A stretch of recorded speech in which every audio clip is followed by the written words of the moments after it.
স্বাদের জন্য আমরা অনেকটাই ঘি দিয়েছি। দেখেন, এই দেখেন কত সুন্দর ভেঙে গেল, ভেতরে একটা জালি জালি ভাবও এসছে, বেশ মচমচা হয়েছে। আমি একটা এখন খেয়ে দেখছি। নমস্কার বন্ধুরা, বং কুকিংয়ে আপনাদের স্বাগত। আজকে আমি আরেকটা নতুন রেসিপি নিয়ে চলে এসেছি। রেসিপিটি হলো দিলখুশ। দিলখুশ আমি এর আগে আরেকদিন বলেছিলাম রসগোল্লা বানানোর সময় যে শিরাটা বেঁচে গেছে, সেই শিরাটা দিয়ে আপনাদের আরেকটা জিনিস বানিয়ে দেখাবো। সেটা হলো আজকে আমি দিলখুশ বানাবো সেই শিরাটা দিয়ে। কীভাবে আমি শিরাটা প্রয়োজনে লাগাচ্ছি আপনাদের দেখাবো।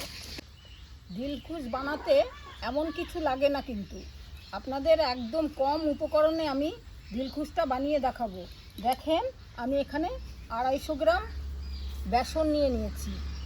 250 গ্রাম বেসন, আর তার সাথে আমি এখানে 150 গ্রামের মতন ঘি দেব, আর সাদা তেল নিয়েছি। এখানে আমিও এই 100 গ্রামের মতন সাদা তেল দিয়ে আমি এই রেসিপিটি তৈরি করব। রসগোল্লা শিরাটা বেঁচে গেছিলো, সেই শিরাটা আমি দেখেন জাল দিয়ে রেখে দিয়েছি। এই একেবারে জাল দিয়ে এইভাবে চিনি শিরাটা রেখে দিয়েছি। আমি এটা এখন উনুনে বসালেই একটু গলে যাবে আর নরম হয়ে যাবে। প্রত্যেকের বাড়িতেই তো রসগোল্লা দোকান থেকে কিনে আনা হয়, অকেশনে বা এমনিও ঘরোয়াভাবে আনা হয়। রসগোল্লার যে শিরাটা বেঁচে যায়, সেই শিরাটা দিয়ে আপনারা কি করেন, অনেক কিছুই বানান। কিন্তু আজকে আমি যেই পদ্ধতিতে আপনাদের এই দিলখুশটা বানাতে বলবো, এইভাবে দিলখুশ বানিয়ে রাখবেন, বাচ্চারা ঘরে খেতে পারবে বা অনেক দিন ধরে রেখেও খেতে পারবেন, তাদের দেবেন, নিজেরাও খাবেন। দিলখুশ কিন্তু খুব সুন্দর লাগে খেতে। আমরা দেখেন আরেকটা জিনিস, আমি কিন্তু এই এলাচের দানাকে গুঁড়ো করে চিনি দিয়ে গুঁড়ো করে নিয়েছি। একটু চিনি দিয়ে এলাচের দানাটাকে গুঁড়ো করে নিয়েছি। এই এলাচের গুঁড়োটাও দেবো আমি এর ভেতরে। কী করে রান্নাটা করছি আপনারা দেখুন। আমি এখন উনানটা ধরিয়ে নিচ্ছি। বসিয়ে কড়াইয়ের মধ্যে আমি সাদা তেল আর ঘি গরম করে নিচ্ছি। 100 গ্রাম সাদা তেল দিলাম, 50 গ্রামের মতন ঘি আমি এই সাদা তেলের মধ্যে দিয়ে দিচ্ছি।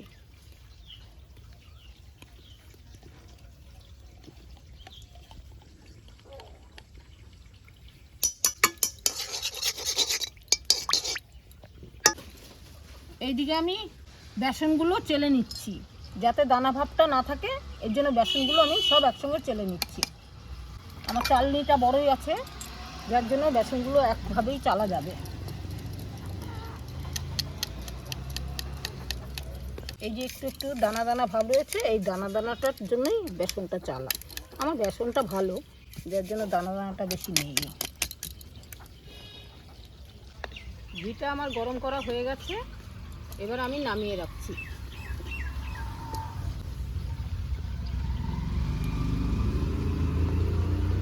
এবার কড়াইটা বসিয়ে দিলাম। বেসনগুলো কড়াইতে দিয়ে একটু তেলে নেব, যাতে বেসনের গন্ধটা না থাকে, সুন্দর একটা গন্ধ আসবে বেসনের। বেসনটা একটু ভেজে নিচ্ছি। সময় অনেক চিনি শিরা নষ্ট হয়, আমাদের ফেলে দিই। সেই চিনি শিরাটা আমরা ফেলবো না, আরও অনেক কিছু করা যায়। আমি সেটা এক এক করে আপনাদের প্রত্যেকটা জিনিসই দেখাবো। সবাই পারেও আর পারবেও, পারে না এমন না, অনেকেই পারে। এটা অবশ্যই খেয়াল রাখবেন যাতে পুড়ে না যায়।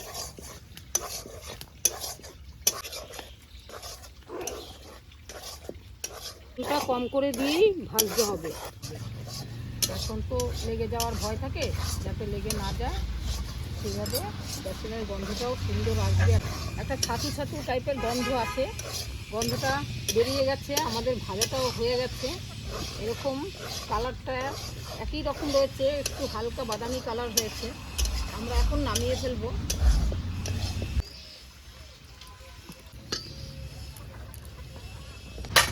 চিনি শিরাটা গরম করে থুয়েছিলাম, সেই চিনি শিরাটা আমি কড়াইয়ের মধ্যে দিয়ে দিচ্ছি। এলাচ গুঁড়োগুলো এর মধ্যে দিয়ে দিচ্ছি, চিনি শিরার মধ্যে এলাচগুলো দিয়ে দিচ্ছি। শিরাটা ফুটে উঠেছে, এবার আমি বেসনগুলো দিয়ে নেড়ে নিচ্ছি।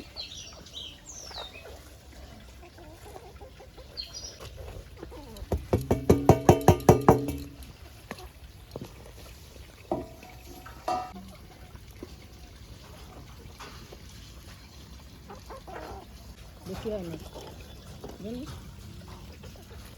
দেখুন বন্ধুরা, আমি এইভাবে একদম পুরো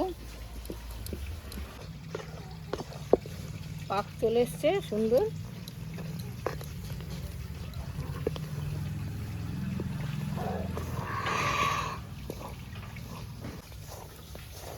অল্প আগুনে নাড়াচাড়া করতে হবে।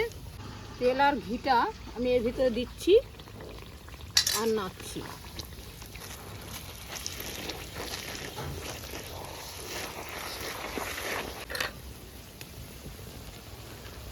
পুরোটাই আমি ঘি আর তেল দিয়ে দিচ্ছি।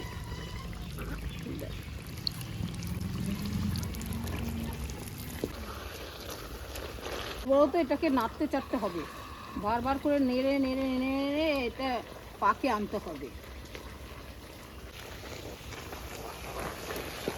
পুরো ঘি তেলগুলো এর সঙ্গে মিশে যাবে আর একটা ফাঁপা ভাব আসবে, এটা একটু বাড়বেও। নাড়তে নাড়তে এর মধ্যে জেলি ভাব চলে আসবে।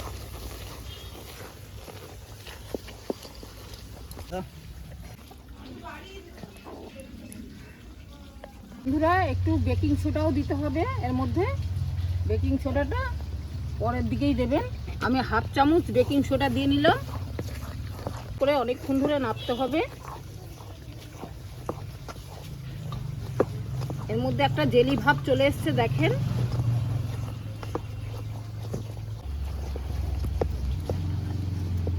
থালার ভিতরে খানিকটা ঘি মেখে নিচ্ছি।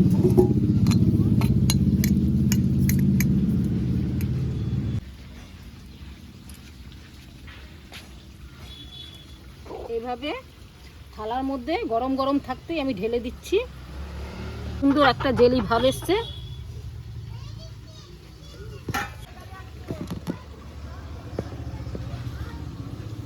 রান্নাঘরের পাশে একটা কাজ হচ্ছে, একটা বাড়িতে খুব আওয়াজ হচ্ছে।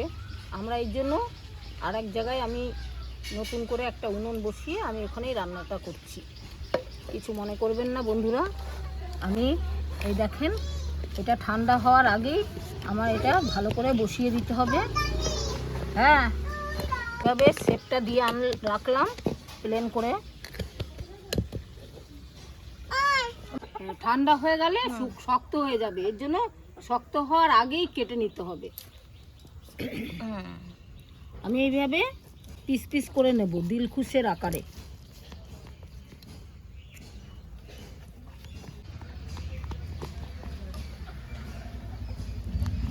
পাঁচ টাকার যে সাইজটা পাওয়া যায় সেই সাইজটাই আমি কেটে নিচ্ছি।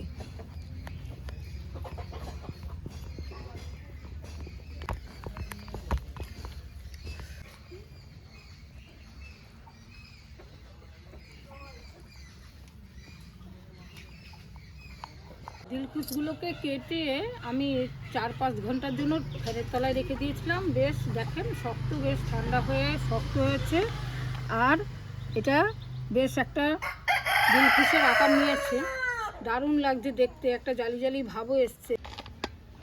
দোকানের দিলখুশে কিন্তু অনেক সোডা দেয়, খাবার সোডা, আর ঘি কম দেয়। বন্ধুরা, খুব সুন্দর টেস্ট হয়েছে, এত সুন্দর সেন্ট, মনে হচ্ছে আমি কোনো সন্দেশ খাচ্ছি, এত টেস্টি।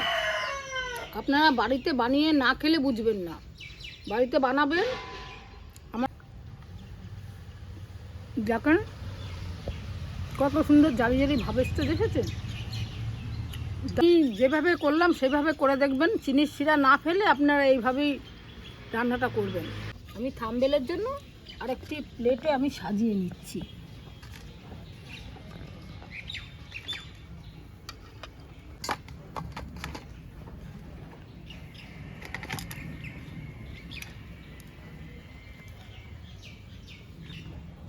থেকে দেখলে সাবস্ক্রাইব করে দেবেন, আর ফেসবুক থেকে দেখলে একটা ফলো করে দেবেন, প্রত্যেকের মাঝে শেয়ার করে দেবেন।